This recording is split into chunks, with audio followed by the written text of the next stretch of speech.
Audio clip number 54 اس clip میں انشاءاللہ عز و جل آپ قرآن پاک کی سورہ بقرہ کی آیت نمبر 161 سے 163 یعنی 161 سے 163 کی تلاوت، ترجمہ اور تفسیر صراط الجنان سنیں گے۔ بسم اللہ الرحمن الرحیم۔ ترجمہ، اللہ کے نام سے شروع جو نہایت مہربان رحمت والا ہے۔ ان الذين كفروا وماتوا وهم كفار اولئك عليهم لعنة الله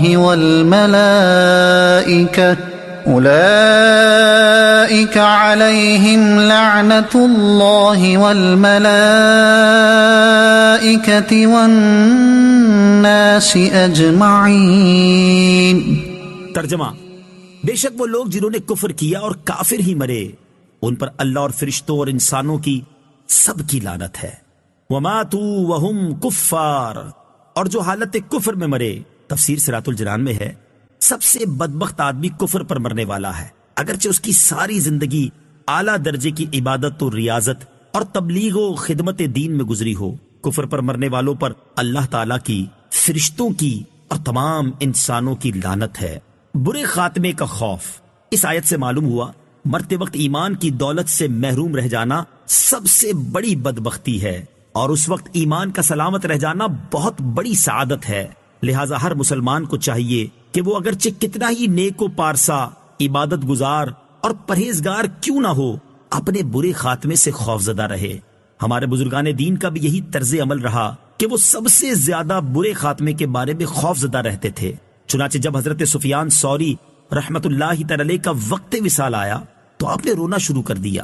ان سے کہا گیا آپ امید رکھیے، اللہ تعالیٰ سب سے بڑھ کر گناہوں سے درگزر فرمانے والا ہے۔ آپ رحمت اللہ تعالی علیہ نے فرمایا، تم کیا سمجھتے ہو کہ کیا میں اپنے گناہوں کی وجہ سے آنسو بہا رہا ہوں؟ اگر میں جانتا کہ اللہ تعالیٰ کی وحدانیت پر قائم رہتے ہوئے مروں گا تو پھر مجھ پر پہاڑوں کے برابر بھی گناہ ڈال دیے جاتے تو مجھے کوئی پرواہ نہ ہوتی، یعنی ایمان پر موت ہو جائے تو مجھے کچھ ڈر نہیں۔ حضرت امام احمد بن حنبل رضی اللہ تعالیٰ عنہ کے انتقال کے وقت جب آپ کے صاحبزادے نے طبیعت دریافت کی تو فرمایا، ابھی جواب کا وقت نہیں ہے، بس دعا کرو کہ اللہ تعالیٰ میرا خاتمہ ایمان پر کر دے، کیونکہ ابلیس لعین اپنے سر پر خاک ڈالتے ہوئے مجھ سے کہہ رہا ہے کہ تیرا دنیا سے ایمان سلامت لے جانا میرے لیے باعث ملال ہے، اور میں اس سے کہہ رہا ہوں کہ ابھی نہیں، جب تک ایک بھی سانس باقی ہے میں خطرے میں ہوں، میں تجھ سے پرامن نہیں ہو سکتا۔ حضور غوث اعظم رضی اللہ تعالیٰ عنہ اولیاء کے سردار ہیں، لیکن خوف خدا کا جو عالم تھا اس کا اندازہ آپ کی طرف منسوب اشعار سے لگایا جا سکتا ہے۔ عید کے دن آپ نے فرمایا، جس کا ترجمہ ہے یعنی لوگ کہہ رہے ہیں کہ کل عید ہے، کل عید ہے، اور سب خوش ہیں، لیکن میں تو جس دن اس دنیا سے اپنا ایمان سلامت لے کر گیا، میرے لیے تو وہی عید کا دن ہوگا۔ لعنت کرنے سے متعلق شرعی مسائل، یہاں آیت میں کافروں پر لعنت کی گئی ہے۔ یہ مسئلہ یاد رکھنا چاہیے کہ جس شخص کے کفر پر مرنے کا یقین نہ ہو اس پر لعنت نہ کی جائے۔ نیز فاسق کا نام لے کر لعنت جائز نہیں، جیسے کہا جائے فلاں شخص پر لعنت ہو، البتہ وصف کے ساتھ لعنت کر سکتے ہیں، جیسے احادیث میں جھوٹوں، سود خوروں، چوروں اور شرابیوں وغیرہ پر لعنت کی گئی ہے۔ نیز وصف کے اعتبار سے لعنت قرآن پاک میں بھی کی گئی ہے، جیسے جھوٹوں کے بارے میں فرمایا گیا کہ لعنت اللہ علی الکاذبین، جھوٹوں پر اللہ کی لعنت، والناس اجمعین، اور تمام لوگوں کی لعنت ہے۔ تفسیر صراط الجنان میں ہے، مومن تو کافروں پر لعنت کریں گے ہی، بروز قیامت کافر بھی ایک دوسرے پر لعنت کریں گے۔ خالدین فیہا لا يخفف عنهم العذاب ولا هم ينظرون۔ ترجمہ، وہ ہمیشہ اس میں رہیں گے، ان پر سے عذاب ہلکا نہ کیا جائے گا اور نہ انہیں مہلت دی جائے گی۔ لا يخفف عنهم العذاب، ان پر سے عذاب ہلکا نہ کیا جائے گا۔ تفسیر صراط الجنان میں ہے، کفار کو کبھی عذاب سے چھٹکارا نہ ملے گا اور نہ انہیں نیک اعمال کی یا توبہ کی مہلت دی جائے گی۔ کافر کا عمل اسے کچھ نفع نہیں دیتا۔ البتہ علماء نے فرمایا ہے اور احادیث سے سمجھ آتا ہے کہ جس عمل کا تعلق نبی کریم صلی اللہ تعالی علیہ وسلم کی ذات گرامی سے ہو اس سے کافر کو بھی فائدہ ہوتا ہے، جیسا کہ بخاری اور مسلم میں ہے کہ ابو طالب کے عذاب میں حضور اقدس صلی اللہ تعالی علیہ وسلم کی برکت سے کمی ہوئی۔ اور یوں ہی نبی کریم علیہ الصلوۃ والسلام کی ولادت کی خوشی میں ابو لہب نے اپنی لونڈی سویبہ کو آزاد کیا، تو جس انگلی کے اشارے سے اس نے آزاد کیا تھا اس سے اسے کچھ سیراب کیا جاتا ہے۔ یہی کلام علامہ عینی رحمۃ اللہ تعالی علیہ نے ابو لہب والی حدیث کے تحت عمدۃ القاری جلد نمبر 14 صفحہ 45 پر فرمایا ہے۔ وَإِلَٰهُكُمْ إِلَٰهٌ وَاحِدٌ لَا إِلَٰهَ إِلَّا هُوَ الرَّحْمَٰنُ الرَّحِيمُ۔